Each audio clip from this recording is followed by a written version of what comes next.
Welcome to this explainer. Every generation ends up asking the exact same fundamental questions about truth, purpose, and where our practices actually come from. Today, we're diving into what is honestly a thrilling historical detective story.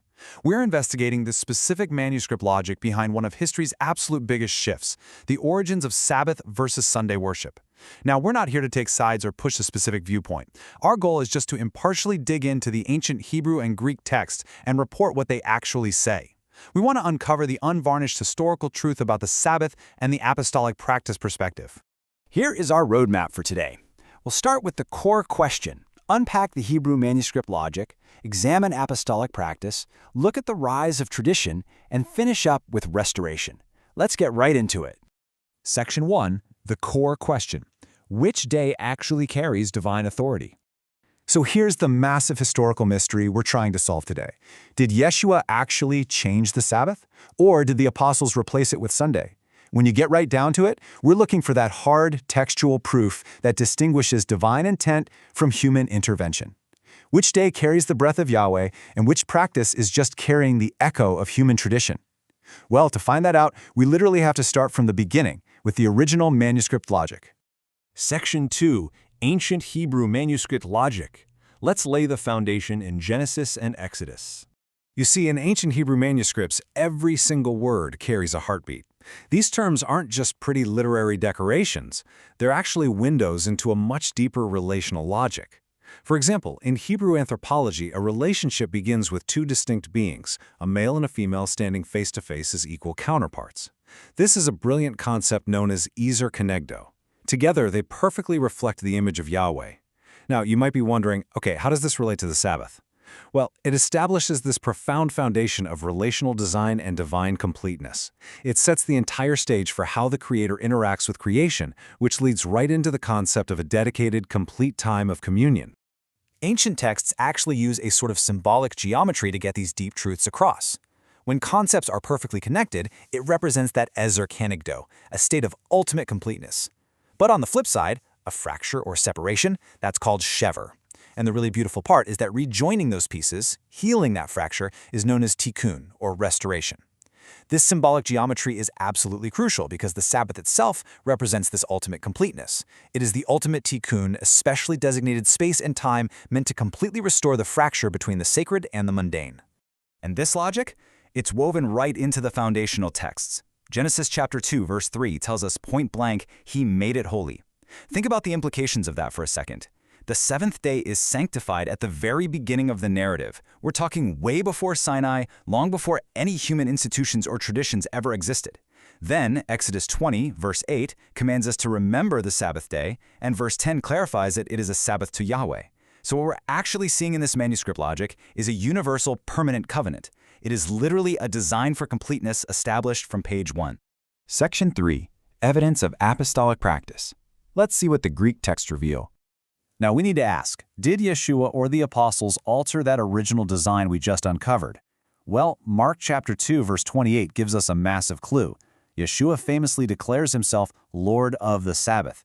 This is totally crucial for our investigation because the manuscript evidence clearly shows him defending the day against rigid, man-made rules. He doesn't replace it, he doesn't abolish it. He claims authority over it, essentially restoring it back to that original, unbroken purpose.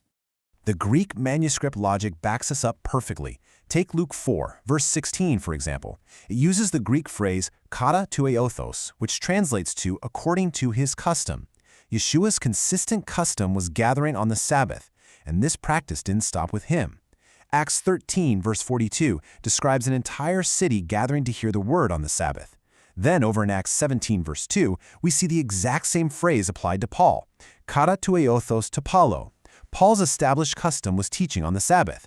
So the apostolic practice, straight from the Greek records, maintained this strict, unbroken custom of seventh-day gathering. But here's the thing, the most crucial point is actually what we do not find anywhere in the text. There is absolutely zero Greek manuscript evidence showing a change. I mean, none. No verse cancels the original command, no verse moves the gathering day, no verse replaces the Sabbath, and no verse commands Sunday worship. Look, this isn't some theological argument, it's simply the neutral historical reality of the biblical text. The historical Sabbath truth is that the resurrection event, as incredibly monumental as it was, did not change the seventh-day Sabbath in the Apostolic records. Section 4. The rise of tradition.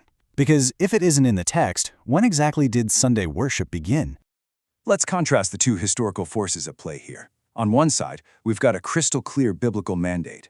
Sabbath observance is deeply, fundamentally rooted in ancient Hebrew and Greek manuscript logic. It operates as a universal covenant all the way from Genesis right through the Apostolic era. But then, on the other side, you have Roman political tradition.